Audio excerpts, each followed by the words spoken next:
Yo, what's going on? Mike from Mike Talk Sports. Despite losing 119 to 107 versus the Nuggets last night, there was one big positive to come out of the night for the Los Angeles Lakers, and that is, of course, their newfound starter, Taurean Prince. So in today's video, we are going to dive into Taurean Prince and why he is a pleasant surprise for the Lakers and why he will be all season long. In the few weeks leading up to this NBA season, it was a huge question mark. Who is going to be that fifth starter on the Lakers? Was it going to be Rui Hachimura? Was it going to be Christian Wood? Was it going to be Cam Reddish? Was it going to be Gabe Vincent? And someone no one thought was going to be that fifth starter was Taurean Prince, but on opening night, it was Taurean Prince, and he proved all of the doubters wrong immediately, coming into the game, hitting 2 straight three-pointers off of very nice assists from LeBron James, showing their early season chemistry thus far. Not only that, but in the first quarter, he was guarding Jamal Murray to a significant degree. And right when you saw him hit those 2 threes, not only that, but more importantly, when you saw him guard Jamal Murray, it made perfect sense to why Taurean Prince was out there.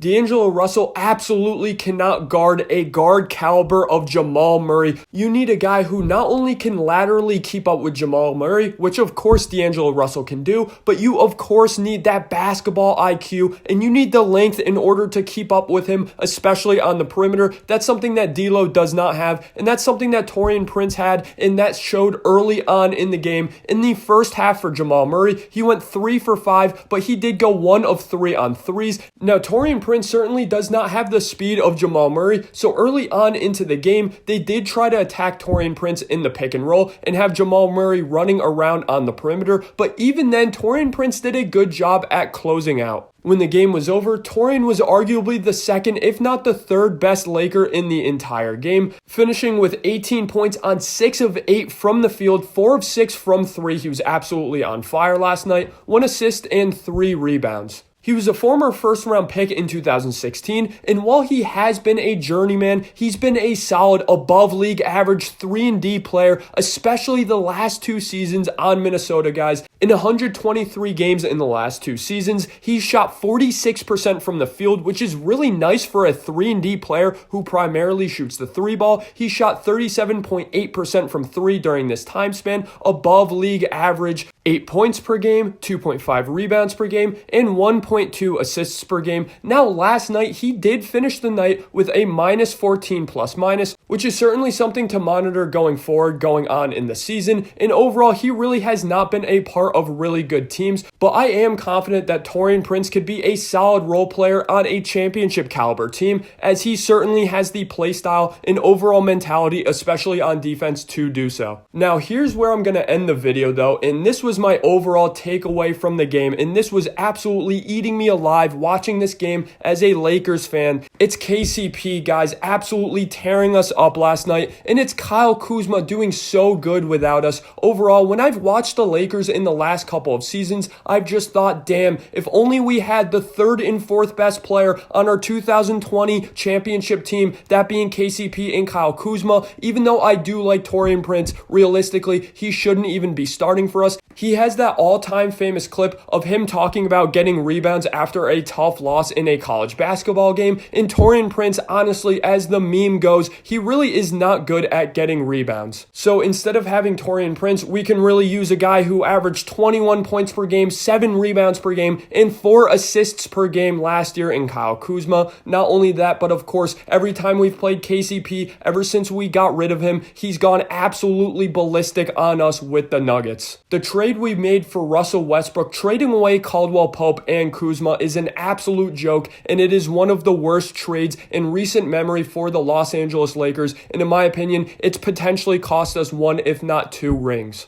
But I do like Taurean Prince and what he offers to the team. That was just my end of video rant. Again, KCP absolutely killing us. And even though Taurean Prince played phenomenal last night, overall, when he regresses back to his mean, which is still a really good role player, he's still not as good as Kyle Kuzma. Thanks for watching today's episode of Mike Talk Sports. Let me know in the comment section below, what are your thoughts on Taurean Prince? And do you agree with my take that the Lakers desperately miss KCP and Kyle Kuzma? If you enjoyed today's video though, smack that like and hit subscribe. I really appreciate it, guys.